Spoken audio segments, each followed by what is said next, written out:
Man akala luqmatan min haram lam tuqbal minhu salatu arba'in lailah. Orang yang makan satu suap daripada makanan yang haram. Bismillahirrahmanirrahim. Bismillahirrahmanirrahim. Alhamdulillahilladzi fataha li awliyaihi baba mahabbatihi wa ta'atihi wa waffaqahum li ta'atihi wa khidmatihi.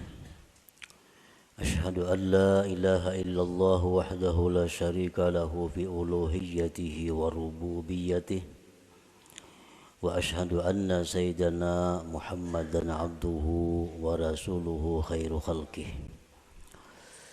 Allahumma salli wa sallim wa barik ala sayyidina wa maulana Muhammadin khairi khalqihi wa ala alihi wa ashabihi wa azwajihi wa dzurriyyatihi wa atba'ihi, amma ba'du. Yang kita hormati dan kita cintai para habaib dan para alim ulama, para muhibbin, hadirin hadirat rahimakumullah. Pertama-tama kita panjatkan puji dan syukur yang setinggi-tingginya kehadirat Allah Subhanahu wa taala yang mengumpulkan kita di tempat ini untuk berzikir, mengingat Allah dan mengucapkan kalimah-kalimah thayyibah lainnya. Kita berharap kepada Allah agar di dunia ini selalu dikumpulkan dalam kebaikan dan takwa, dan di akhirat nanti dikumpulkan bersama-sama dengan junjungan kita Rasulullah sallallahu alaihi wasallam. Salawat dan salam kita haturkan kepada junjungan kita Nabi besar Muhammad sallallahu alaihi wasallam dan kepada seluruh keluarga, para sahabat, zurriyat dan pengikut beliau sampai hari akhir nanti. Para muhibbin rahimakumullah, sebelum kita membaca kitab Al-Hikam, terlebih dahulu kita mengenal bahwa kitab Al-Hikam ini dikarang atau disusun oleh seorang waliullah, yaitu Ahmad bin Muhammad bin Abdul Karim bin Abdurrahman bin Abdullah bin Ahmad bin Isa bin Husain ibni Athaillah, dan beliau wafat pada tahun 709 Hijriah di Kahirah, Mesir. Kemudian kitab Al-Hikam ini merupakan salah satu daripada yang beliau karang. Hikam itu adalah kalimat jamak yang artinya kumpulan daripada hikmah.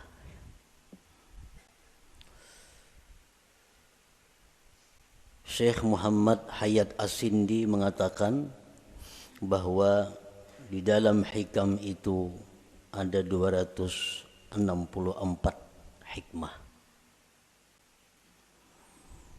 264 hikmah itu terkumpul di dalam satu kitab sehingga dinamai kitab itu adalah Al-Hikam.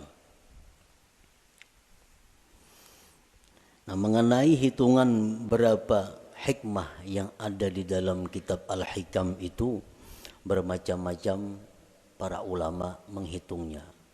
Ada yang mengatakan jumlah hikmah yang ada di dalam hikam itu berjumlah 264. Ada yang mengatakan 275 dan ada yang mengatakan lain pada yang demikian. Sebagaimana para ulama tidak sama pendapatnya tentang menghitung jumlah ayat-ayat yang ada di dalam Al-Quran. Ada yang mengatakan 6.666, ada yang mengatakan lain daripada itu. Para muhibbin rahimakumullah, kemuliaan dan kehebatan kitab Al-Hikam ini sampai-sampai dikatakan oleh sebahagian ulama, lau jazatis salatu bi syai'in ghairal Qur'an la jazat bi Hikam ibni Athaillah. Andai kata di dalam sembahyang itu boleh kita membaca selain Al-Quran, waktu qiyam, waktu berdiri, itu kan hanya Quran yang kita baca, surat Fatihah dan surah yang lain. Andai kata boleh diganti dengan yang lain, niscaya kitab Hikam ini patut dijadikan penggantinya. Niscaya kitab Hikam ini boleh untuk dijadikan penggantinya. Kenapa demikian? Karena kehebatannya dalam lapas, susunan kata-katanya, dan makna-maknanya mengandung ilmu-ilmu yang bermanfaat bagi mereka yang membaca dan memahaminya. Para muhibbin rahimakumullah, kitab Hikam itu satu matan yang banyak disyarahkan oleh para ulama. Berpuluh-puluh macam kitab syarah Hikam. Intinya adalah menguraikan seluas-luasnya apa yang terkandung di dalam hikmah per hikmah yang ada di dalam kitab Hikam itu. Nah, oleh karena itu di dalam kesempatan kita membaca kitab Hikam ini, ulun kadang mengambil kepada satu kitab syarah Hikam tertentu. Jadi artinya kita membaca matannya, kemudian kita ambil dari beberapa syarah-syarah yang ada yang telah dikarang oleh para ulama itu. Para muhibbin rahimakumullah, Al-Hikmatul Ula, hikmah yang pertama di dalam kitab Hikam, min alamatil i'timad 'alal amal nuqsanur raja inda wujudiz zalal. Nah, ini kalimat hikmah yang pertama di dalam kitab Hikam itu. Min alamatil i'timad 'alal amal nuqsanur raja inda wujudiz zalal. Artinya, sebagian daripada tanda berpegangnya seseorang dengan amal, berkurangnya mengharap rahmat Allah ketika adanya kesalahan pada dirinya.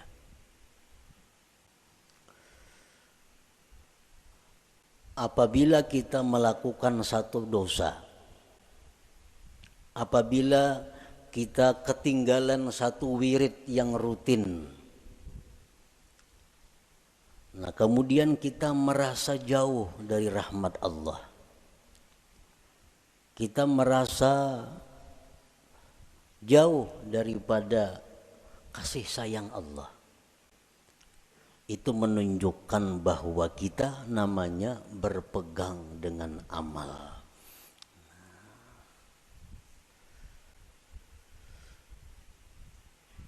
Orang-orang yang mulia, orang-orang yang sudah mengenal lebih jauh tentang Allah Subhanahu wa ta'ala, dalam keadaan apapun mereka itu tidak berkurang harapnya kepada Allah. Baik mereka dalam melakukan taat atau mereka sedang diuji dengan kemaksiatan, harap mereka kepada Allah tetap sama. Kenapa sebabnya? Karena mereka tidak berpegang kepada amal. Mereka itu berpegang kepada rahmat Allah, berpegang kepada anugerah Allah Subhanahu wa ta'ala. Para muhibbin rahimakumullah. Amal itu artinya adalah harakatul jismi awil qalbi. Itu ngarannya amal. Gerak tubuh, gerak jasad atau hati. Bila bergerak awak kita nih ngarannya ba'amal. Nah, bila bergerak hati kita ngarannya ba'amal. Itu arti amal. Fa in taharraka bima fihi sawab summiya ta'atan. Wa in taharraka bima fihi al-iqab summiyat maksiatan. Apabila gerak badan kita atau gerak hati kita itu ada pahalanya, itu ngarannya taat. Apabila gerak badan atau hati kita itu mengakibatkan kita disiksa, ngarannya maksiat. Jadi maksiat itu beramal juga. Makuat badan itu beramal jar. Orangnya penjudi. Kawah jadi padahal pak amalnya. Karena amal itu artinya gerak badan atau gerak hati. Bila bapahala ngarannya taat, bila maksiat bilanya disiksa ngarannya maksiat. Itu arti amal. Para muhibbin rahimakumullah. Kemudian yang kita fokuskan perhatian kita adalah amal yang mendatangkan sawab, pahala atau taat. Kita tinggalkan amal yang mendatangkan siksa, yaitu maksiat. Nah, amal taat ini ada 3. Amal taat itu ada 3. Pertama ada amal syariat ngarannya. Yang kedua ada amal tarikat. Yang ketiga ada amal hakikat. Ini ketiga-tiganya adalah taat. Ketiga-tiganya adalah taat. Baik amal kita ini syariat, baik amal kita ini tarikat, atau amal kita itu hakikat, itu sama-sama mendatangkan pahala.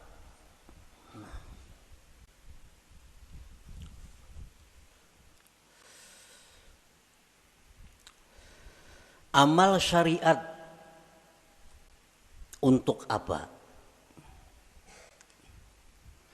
Para ulama tasawuf mengatakan amal syariat itu gunanya li islahil jawarih untuk membaguskan anggota tubuh kita.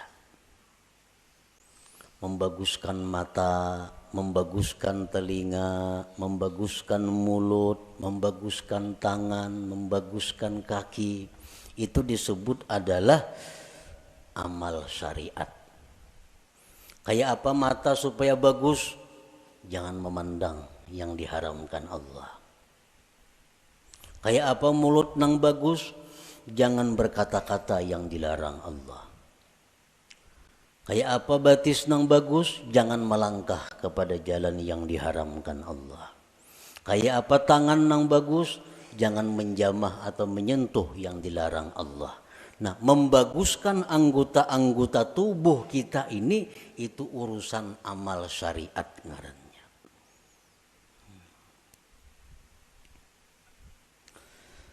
Wa amalut tariqah li islahil qulub. Sedangkan amal tarikat itu untuk membaguskan hati.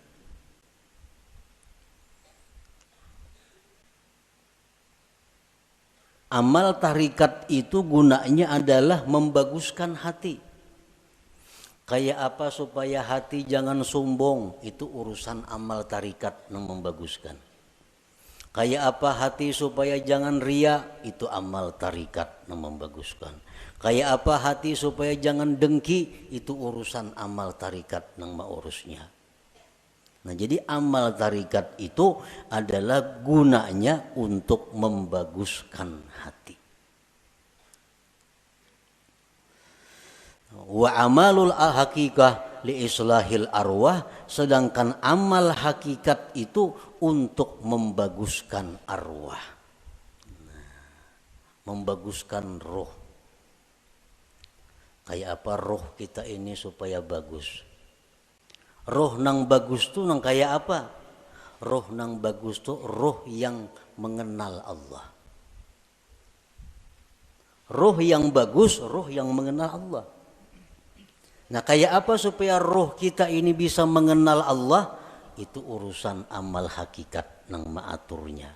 Urusan amal hakikat nang menuntunnya kepada demikian itu. Nah, jadi kita 3 amal yang perlu kita laksanakan. 1, amal syariat supaya zahir tubuh kita ini bagus. Yang kedua, amal tarikat itu kemudian dilaksanakan supaya hati kita bagus. Dan yang ketiga, amal hakikat kita lakukan agar roh kita ini bagus. Nah, para muhibbin rahimakumullah. Amal syariat fungsinya untuk membaguskan anggota tubuh.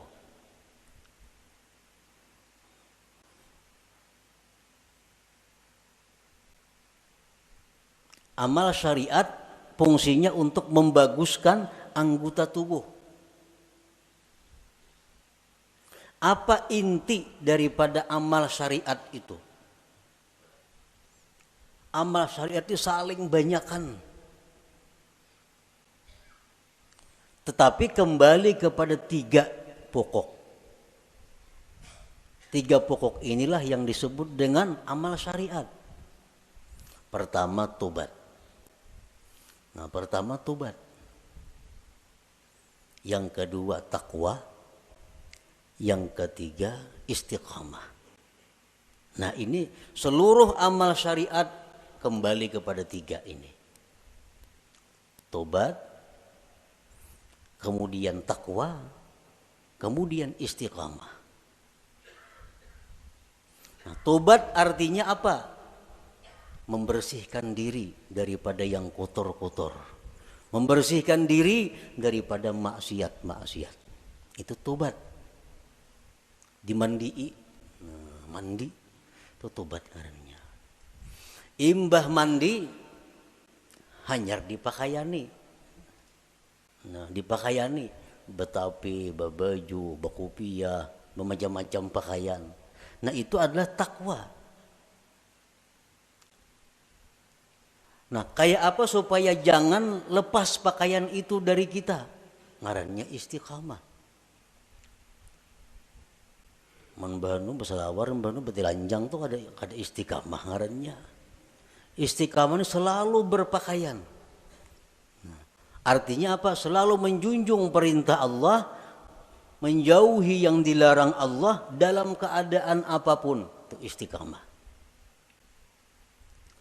Dalam keadaan susah, rajin ibadah. Dalam keadaan kaya, rajin ibadah. Dalam keadaan sakit, rajin ibadah. Dalam keadaan sihat, rajin ibadah. Dalam keadaan apapun, ibadah kada tertinggal. Ini ngarannya istiqamah. Nah, 3 hal itu urusan amal syariat.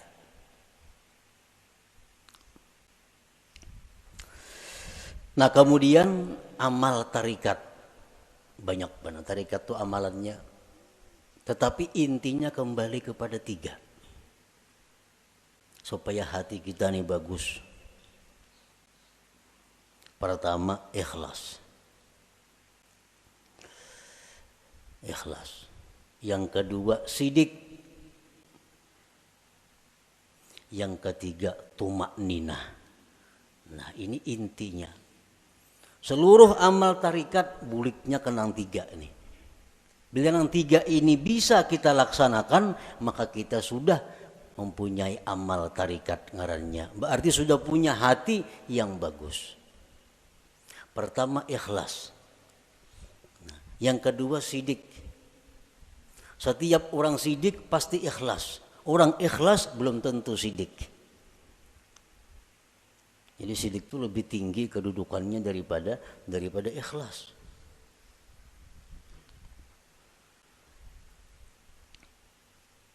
Orang sembahyang itu bisa ikhlas. Belum tentu sidik. Belum tentu sidik.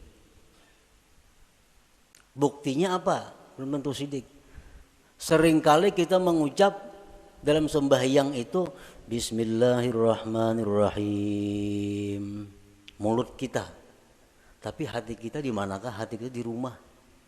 Itu kada jujur ngarannya. Kalau orang yang jujur mulutnya Bismillahirrahmanirrahim, hatinya Bismillahirrahmanirrahim. Nah, jadi kedudukan sidik lebih tinggi daripada ikhlas. Nah, yang ketiga tumakninah. Tumakninah itu artinya tentramnya hati dengan Allah. Tentramnya inya tuh lawan Allah nang tentram. Lawan keluarga, anak, bini, laki, duit, harta, kekayaan, pangkat itu kadang membuat inya tentram.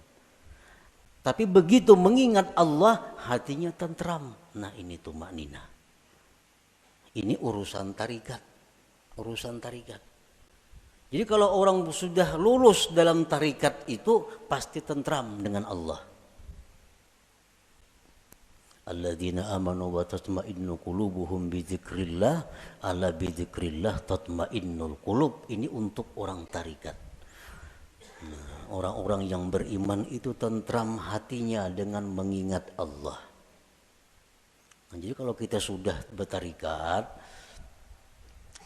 lulus dalam tarikat itu, pasti kita tentramnya kita dengan Allah. Tak kumpul lawan siapa saja kadang membuat tentram. Tapi begitu kita ingat Allah, walaupun saurangan di hutan belantara, tetap tentram hatinya. Nah, ini sudah orang yang lulus dalam tarikah ngarannya. Nah, yang ketiga, hakikat, amal hakikat. Hakikat tadi gunanya untuk membaiki roh. Roh yang baik itu roh yang kenal Allah.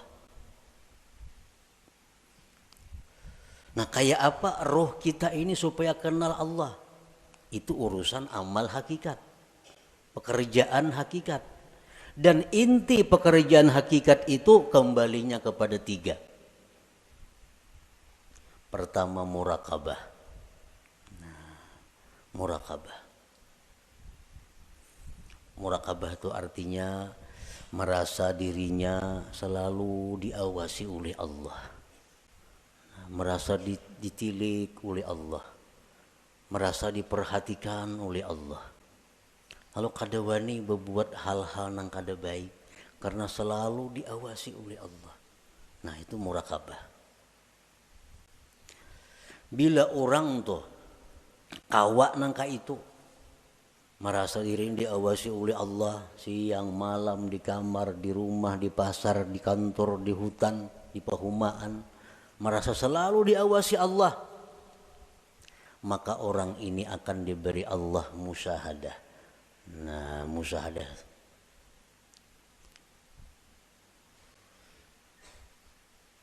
Bila orang itu sudah musyahadah lawan Allah, ngarannya ma'rifat lawan Tuhan. Jadi amal hakikat ini tiga, murakabah, musyahadah, ma'rifat. Itu amal hakikat ngarannya.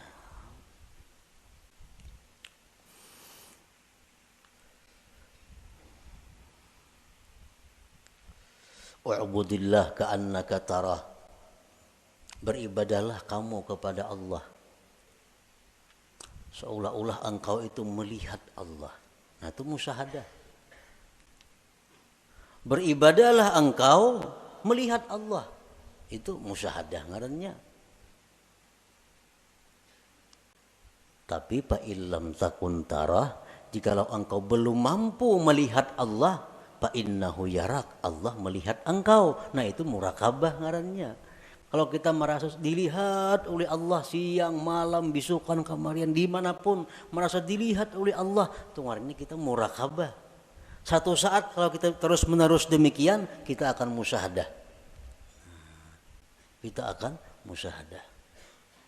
Bila musyahadah tuh diberi ma'rifat ujung-ujungnya. Nah amal hakikat itu 3 macam.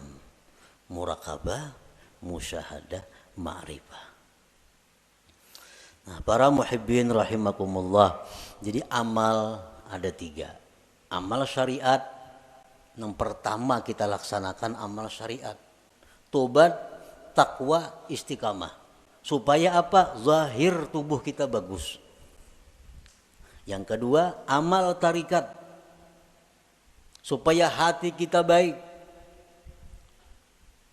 Dengan apa? Ikhlas, jujur, tumakninah. Tentram dengan Allah. Yang ketiga, amal hakikat. Supaya roh kita ini baik. Murakabah, musyahadah, ma'rifat. Para ulama sufi mengatakan la yasihul intiqal ila makamin hatta yuhaqqika ma qablah. Tidak sah seseorang itu berpindah ke suatu makam, ke suatu amal, ke suatu perbuatan sebelum memantapkan sebelumnya. Sebelum mantap nang pertama jangan berpindah. Nang pertama apa tugas kita? Syariat. Amal syariat. Nah, jangan hendak masuk ke amal tarikat amun ini belum mantap. Jadi apa yang harus kita mantapi terlebih dahulu? 3 perkara. Tobat, takwa, istiqamah. Nah 3 ini diurus. Bila 3 ini kita sudah mantap, nah hanya kita naik ke amal tarikat. Pertama tobat. Jadi pengertian tobat ini jangan kita beranggapan bahwa nang batubat itu orang-orang periman nang perlu kada. Kita ini perlu kepada tobat. Jangan dianggap orang nang tengah jalan itu nang harus batubat. Jangan orang-orang nang kada karuan itu kita anggap inya perlu batubat. Sebenarnya kita sendiri mesti selalu tobat. Kita tiap hari mesti tobat. Kita merasa kadang-kadang orang aja yang perlu batubat, seorang kada perlu asa baik. Nah ini nang kada mau naik kelas. Umuran itu aja. Kenapa? Karena bila merasa tubat orang nang perlu betubat, seorang ini asa bujur sudah. Pada tubat itu perlu setiap orang. Walaupun lain-lain bentuk tubatnya. Sebagian orang ada yang mesti tobat daripada kafir. Sebagian orang ada yang perlu tobat daripada dosa besar. Sebagian orang ada yang perlu tobat dari dosa kecil. Sebagian orang ada yang perlu tobat daripada makruh. Tobat daripada khilaful aula yang kurang baik. Jadi setiap manusia dengan tingkatan apapun itu mesti tobat.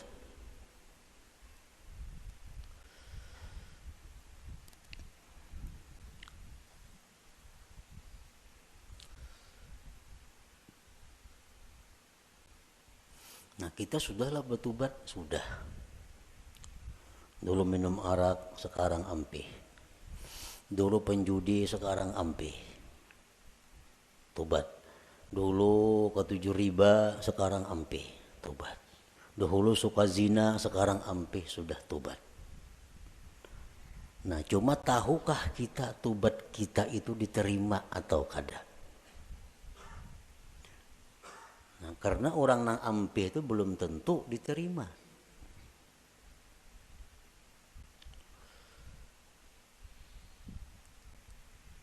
Intinya adalah diterima. Apakah tobat kita itu sudah diterima oleh Allah atau belum? Nah ini yang kada tahu. Maka kita kada boleh naik ke suatu makam, ke suatu tingkatan sebelum memantapkan tingkatan yang pertama. Hanyar tingkatan yang kedua, mantap nang kedua, hanyar naik ke tingkatan nang ketiga. Selama kita belum biris tingkatan syariat, kada akan bisa kita mengaji ilmu tarikat. Mengaji bisa, paham bisa, memakai pasti kada kawa. Memakai pasti kada kawa. Mau kada kawa.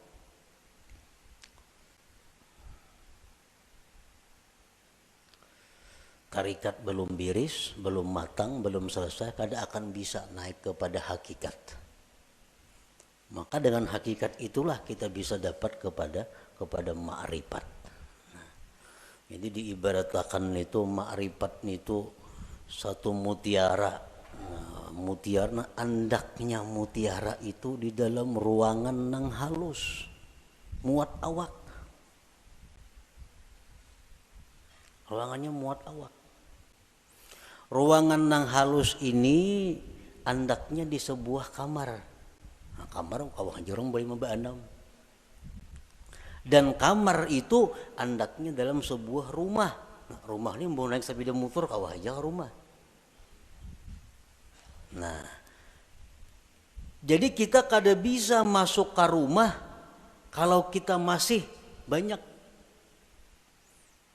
bawaan. Ada kawan.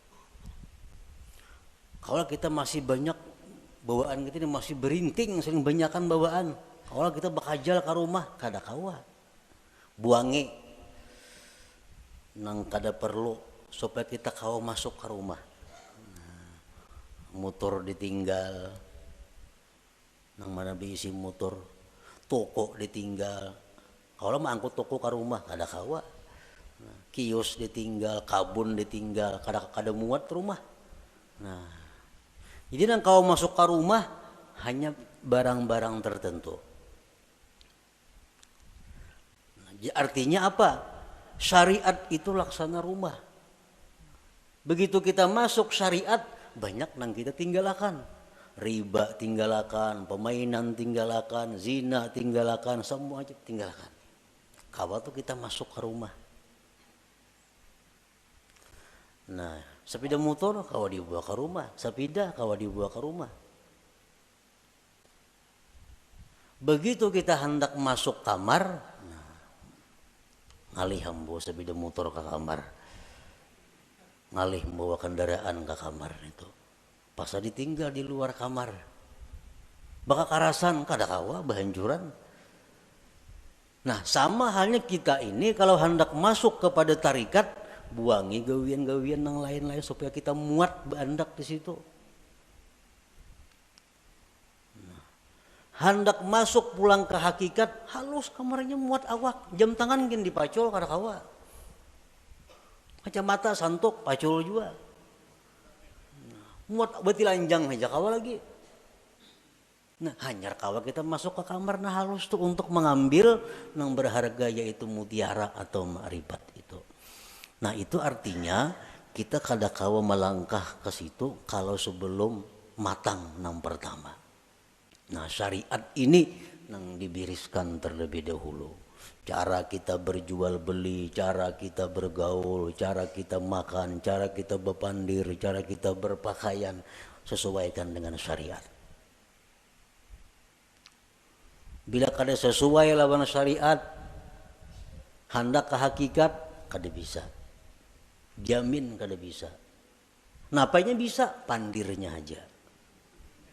Pandirnya aja bisa. Praktiknya kada bisa. Itu sudah hukum, ketentuan. Syariat kada mantap, kada kawan naik ke tarikat. Tarikat kada mantap, kada kawan naik ke hakikat. Nah, jadi fokus kita ini adalah membaguskan dahulu syariat kita. Kayak apa membaguskan syariat? Tobat. Nang ketujuh menggibah, tobat. Nang ketujuh riba, tobat. Nang ketujuh memakai pakaian haram, tobat. Imbah kita tobat itu perlu diteliti. perlu dipikirkan tobatku ini diterima juga kah, kada kah?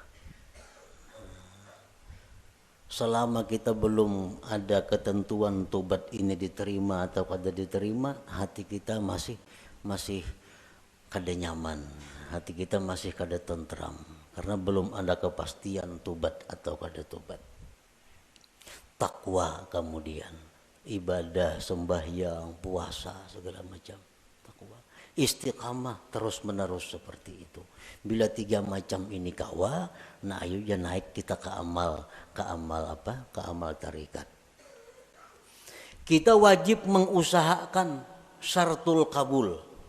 Kita wajib mengusahakan syarat diterima tobat kita, diterima takwa kita, diterima istiqamah kita. Itu kita wajib mengusahakan persyaratannya supaya ini diterima oleh Allah. Sembahyang contohnya, kayak apa sembahyang itu supaya diterima oleh Allah? Ada syarat-syaratnya. Yang pertama, supaya sembahyang itu diterima oleh Allah, syaratnya adalah ilmu. Kullu man bighairi ilmin ya'malu amaluhu mardudatun la tuqbalu. Tiap-tiap orang yang bekerja beramal tanpa ilmu ditolak, tidak diterima. Jadi sembahyang kita ambil contoh amal syariat sembahyang contohnya, supaya sembahyang ini diterima Allah kayak apa? Satu, punya ilmu. Belajar bujur-bujur sembahyang tuh.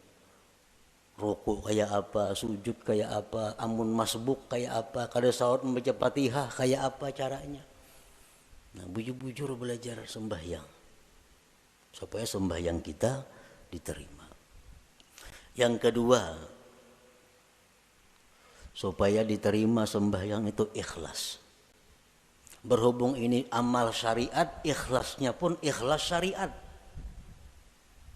Ikhlas syariat yang kayak apa? Sembahyang mengharapkan surga, sembahyang karena takut lawan api neraka, ikhlas menurut syariat. Sembahyang kita mudahan masuk surga dengan itu syariat bujur, ikhlas. Kenapa sembahyang? Takutan kalau pindah ke neraka mati, itu ikhlas dalam syariat. Jangan ada tujuan lain sembahyang. Contoh, kita ambil contoh sembahyang supaya dipuji orang, supaya dihormati orang, dimuliakan orang. Jangan ada sedikit pun dalam hati demikian. Ikhlas. Yang ketiga, syaratnya diterima itu sembahyang atau amal-amal ibadah lainnya muwafaqatus syurut wal arkan wal adab. Sembahyang kita ini sesuai syarat. Penuhi syarat-syaratnya apa? Rukun-rukunnya apa? Adabnya apa? Orang nak sembahyang mesti berwudu, suci daripada hadas najis, menutup aurat, menghadap kiblat, masuk waktu. Nah, penuhi. Bersihin najis, sucikan hadas dengan wudu, tutup aurat, tunggu waktu sembahyang, bila masuk hanyar sembahyang. Nah, itu syaratnya sudah biris. Syaratnya biris, rukunnya, rukun sembahyang. Ruku kayak apa, bacaan Fatihahnya kayak apa, sujudnya kayak apa, sesuaikan dengan aturan. Embah itu pulang adab. Walaupun sembahyang ini syaratnya cukup, rukun cukup, tapi kada beradab, itu bisa kada diterima.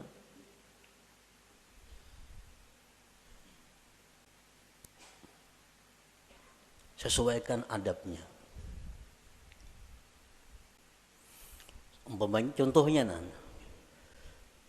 contohnya sembahyang berkaca pinggang. Allahu Akbar. Nah, berkaca pinggang. Ini lawan syarat kada bertentangan. Lawan rukun kada bertentangan. Tapi adab bertentangan. Allah kada menerima sembahyang kayak ini. Harap tinggi Tuhan sembahyang kayak itu. Allahu Akbar. Nah. Jadi adab sembahyang termasuk nang sunat-sunat dalam sembahyang dilaksanakan.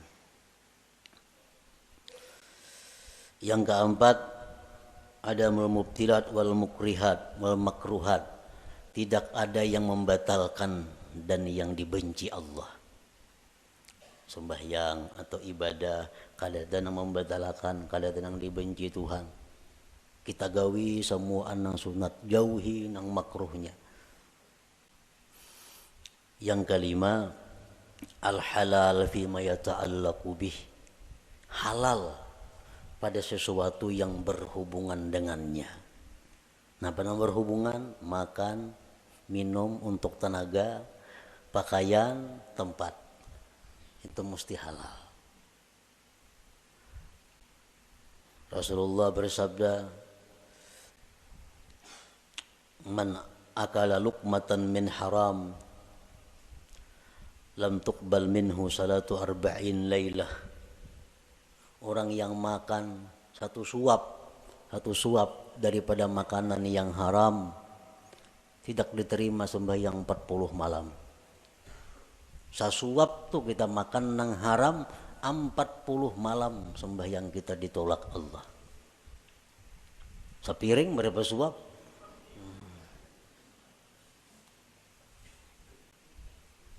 Nah, ini urusan amal syariat.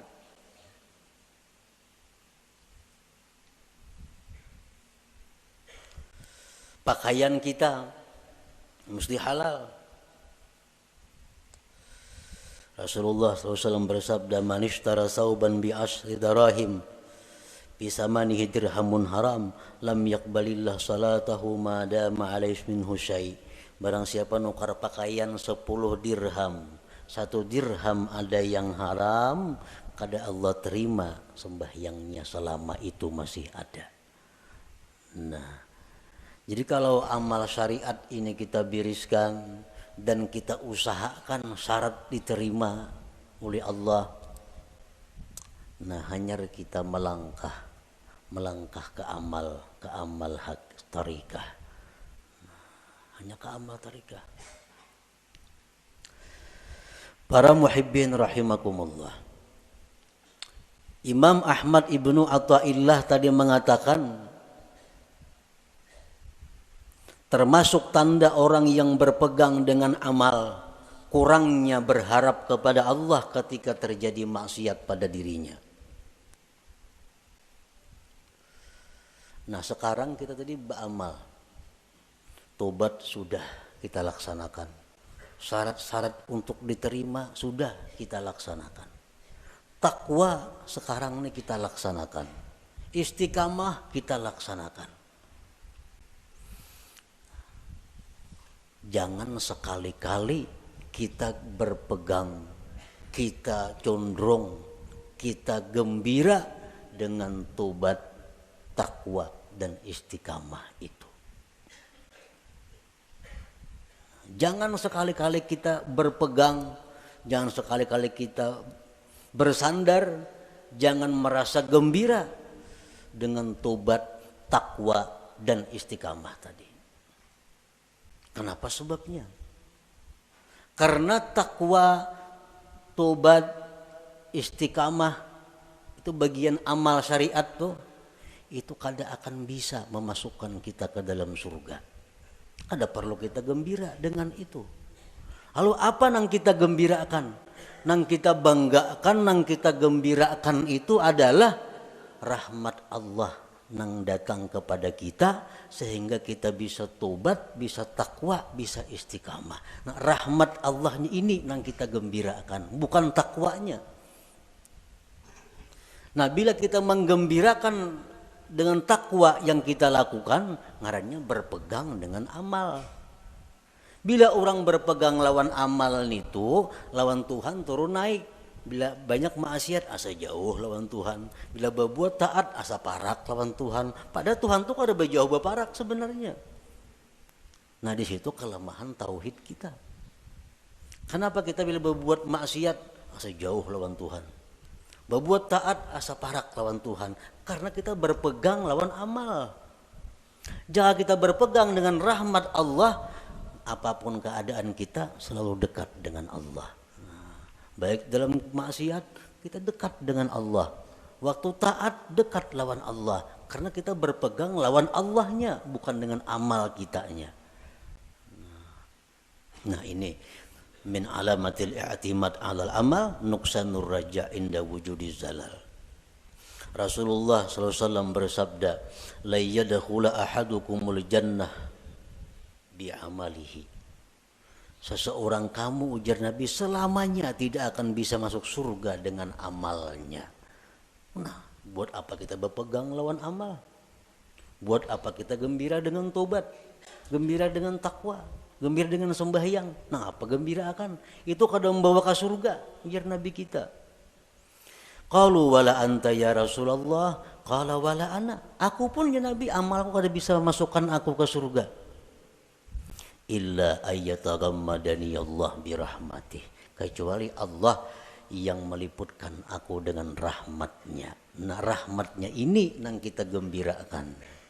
Oh kita gembira, kita suka tobat sebab Allah memberikan rahmat kepada aku. Bukan dengan tobatnya kita gembira, tapi dengan rahmat yang diberikan Allah kepada kita. Nah itu yang kita pegang. Bila kita memegang rahmat Allah, kita kadang akan berubah dengan Allah dalam keadaan taat atau dalam keadaan maksiat. Nah inilah inti daripada yang dimaksud dalam hikmah yang pertama Imam Ahmad Ibnu Athaillah, min alamatil i'timad 'alal amal nuqsanur raja inda wujudiz zalal. Tanda orang yang berpegang dengan amal, kurang berharap, rasa jauh bila mana dia maksiat kepada Allah, padahal kada boleh itu. Jadi kita dalam taat dekat dengan Tuhan. Kita waktu maksiat pun jangan merasa jauh lawan Tuhan, tetap dekat dengan Tuhan. Karena maksiat taat itu adalah bagian daripada amal. Amal kada perlu kita pegang. Yang kita pegang adalah Allah, rahmatnya dan anugerahnya. Nah kemudian sesudah itu al-hikmatus saniyah, hikmah yang kedua daripada Imam Ahmad Ibnu Athaillah, iradatuka tajrid ma'a ikamatillah iyyaka bil asbab minasyahwatil khafiyah wa iradatukal asbab ma'a ikamatillah iyyaka bit tajrid inhitatun anil himmatil aliyah. Nah itu kita baca insyaallah pada minggu yang akan datang. لحضرة النبي صلى الله عليه وسلم الفاتحة. أعوذ بالله من الشيطان الرجيم. بسم الله الرحمن الرحيم. مالك يوم الدين. إياك نعبد وإياك نستعين. اهدنا الصراط المستقيم. يا الله بها يا الله بها يا الله بحسن الخاتمة يا الله بها يا الله بها يا الله بحسن الخاتمة يا الله بها يا الله بها يا الله بحسن الخاتمة فيا أيها الراجون منه شفاعة صلوا وسلموا تسليما اللهم صل وسلم وبارك عليه.